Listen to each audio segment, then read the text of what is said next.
चुनाव पर पूर्व डिप्टी सीएम टीएस सिंहदेव का बयान सामने आ गया है।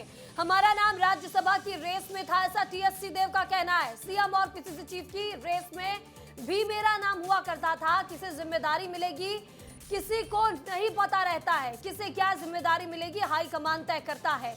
तो बड़ी खबर आपको बता रहे हैं, जहां राज्यसभा चुनाव पर टीएस सिंहदेव ने इस बार बयान दे दिया है। उन्होंने कहा है कि हमारा नाम राज्यसभा की रेस में था, सीएम और पीसीसी चीफ की रेस में भी हमारा नाम था।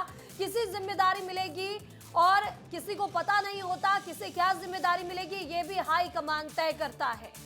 और चलिए इसी बीच एक और बड़ी खबर आपको बताते हैं, जहां जय वीरू की जोड़ी को लेकर टीएस सिंहदेव का बड़ा बयान सामने आया है। उन्होंने कहा कि आगामी विधानसभा चुनाव की तैयारी पर बड़ा बयान देते हुए कि फिल्म शोले एक ही बनी है, हमने एक साथ काम किया है। हमेशा शोले फिल्म थोड़ी चलेगी और दूसरी फिल्म भी आएगी। हमेशा अमिताभ बच्चन और धर्मेंद्र ही काम नहीं करेंगे। टीएस सिंहदेव ने कहा और भी लोग काम करने वाले हैं, हमेशा एक जैसा ही नजारा नहीं रहेगा। बार बार जय वीरू के से लोग यहाँ पर बोर हो जाएंगे। जय वीरू से फिल्म थोड़ी चलती है, फिल्म शोले में गब्बर से चली थी, कोई और भी पात्र यहाँ पर काम कर रहे थे और अब नई फिल्म आएगी, अच्छा काम करके दिखाएंगे। कांग्रेस ने फूलो देवी नेताम को राज्यसभा भेजने की तैयारी कर ली है। उन्होंने नामांकन भी दाखिल कर लिया है। टीएस सिंहदेव जो पूर्व डिप्टी सीएम है हमारे साथ हैं, बात करेंगे उनसे। मैं समझ से बहुत अच्छी चॉइस है।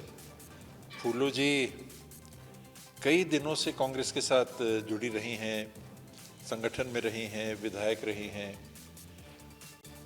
पीसीसी में जनरल सेक्रेटरी के रूप में उन्होंने काम किया है, महिला कांग्रेस के अध्यक्ष के रूप में काम किया है, 2 बार लोकसभा में सांसद का चुनाव लड़ा है, बहुत कम वोटों से पराजित हुई थी और पिछले टर्म में 6 साल से वो राज्यसभा में थी।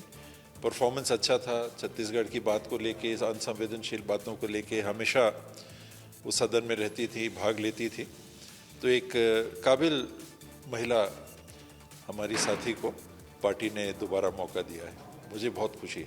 तो बहुत सारे नाम थे जो फिर जब किसी को नहीं मालूम रहता है और मीडिया के ऊपर दबाव रहता है कि भाई बताओ, पब्लिक तो कह रही है कि क्या हो रहा है। लोग बोल रहे हैं कि जय वीरू की जोड़ी अब चुनाव से पहले कब एक साथ दिखेगी।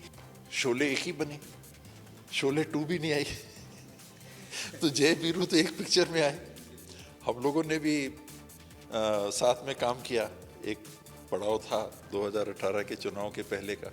अब शोले ही शोले थोड़ी ना चलेगी, दूसरी पिक्चरें भी आएंगी जिसमें हो सकता है कि अमिताभ बच्चन और धर्मेंद्र भी काम करें और लोग भी काम करें।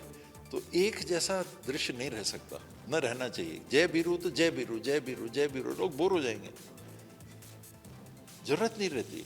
वो काम कर रहे हैं, हम लोग काम कर रहे हैं और लोग काम कर रहे हैं, मिल के काम करना है। वो उस समय की शोले पिक्चर थी, हिट हो गई, चल गया।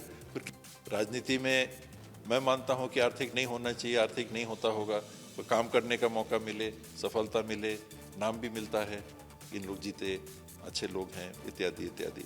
काम करिए, हमारे लिए काम करिए, राजनीति अलग। तो ये थे टीएस सिंहदेव जो कुल मिलाकर ये कह रहे हैं कि अब चुनाव के समय एक दूसरी फिल्म आएगी। जय वीरू वाली जो फिल्म थी वो पुरानी हो चुकी है और नए जीत के लिए नए फिल्म की जरूरत है। वीरेंद्र प्रसाद यादव के साथ दिलीप जायसवाल, विस्तार न्यूज।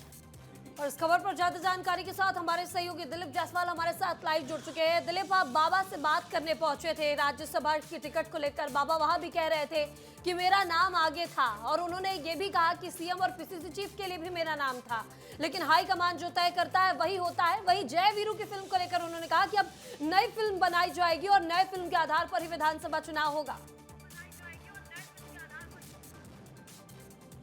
बिल्कुल सही कहा महिमा आपने। कुछ देर पहले मैं टीएस सिंहदेव से बात कर रहा था तो काफ़ी खुश नज़र आ रहे थे, उनके चेहरे में गजब की मुस्कान थी और खुश इस बात को लेकर थे कि फूलो देवी जो नेताम हैं उन्हें टिकट मिल गया है। ये कहा जा रहा था कि अगर टीएस सिंहदेव को टिकट मिलता है तो फिर वो प्रदेश अध्यक्ष बनने की जो उनकी दावेदारी है वो कहीं ना कहीं खत्म हो जाएगी। इसीलिए कहीं ना कहीं मुझे ऐसा लगा कि टीएस सिंहदेव को जब राज्यसभा भेजे जाने की जो नामांकन दाखिल करने की जो प्रक्रिया है, इनको वहाँ पर सामने नहीं लाया गया, तब ये मान रहे हैं कहीं ना कहीं इनको अध्यक्ष अध्यक्ष बनाया जा सकता है, और यही कयास जो सरगुजा के लोग हैं वो भी लगा रहे हैं। लेकिन दूसरी तरफ जो टीएस सिंहदेव ने एक बड़ी बात कह दी, साथ ही साथ कि इसके कई भी दावेदार थे। उन्होंने भूपेश बघेल का भी नाम गिनाया, उन्होंने शिव डहरिया का नाम गिनाया, उन्होंने किरणमयी नायक का नाम गिनाया, उन्होंने कई लोगों का नाम गिनाया और कहा कि सब लोग दावेदार थे। कई लोगों का मेरे पास फ़ोन आया कि मुझे भी आप राज्यसभा में भेजने के लिए मौका दीजिए, ऐसा करके। तो ये तमाम चीज़ें उन्होंने अपनी बताई कि ऐसी ऐसी राजनीतिक परिस्थितियाँ बनी हुई थी। हालांकि उन्होंने कहा कि सारी चीज़ें मीडिया दिखाती है, मीडिया करती है, वो तो हमको भी पता नहीं रहता कि हमारा नाम रेस में है।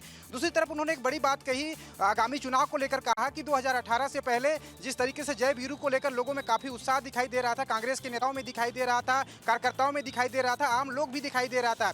लेकिन अब उनका कहना था कि जय वीरू और जो शोले मूवी है वो ऐसा मूवी अब नहीं चलने वाला, क्योंकि मूवी पुरानी हो चुकी है, उसमें जो कैरेक्टर थे वो पुराने हो चुके हैं। उन्होंने गब्बर सिंह का भी उल्लेख किया कि गब्बर सिंह आखिर उस समय उसमें किरदार में था, उस मूवी में था, सिर्फ जय वीरू की वजह से पूरी मूवी हिट नहीं हुई थी, उसमें कहीं ना कहीं गब्बर सिंह का भी योगदान था, तमाम जो कलाकार थे उनका भी योगदान था। तो टीएस सिंहदेव ने जिस तरीके से जो बयान दिया है उसे साफ जाहिर हो रहा है कि आने वाले दिनों में टीएस सिंहदेव और भूपेश बघेल का जो अंदर में जो खींचतान चल रहा है वो कहीं ना कहीं ठीक नहीं हो सकता।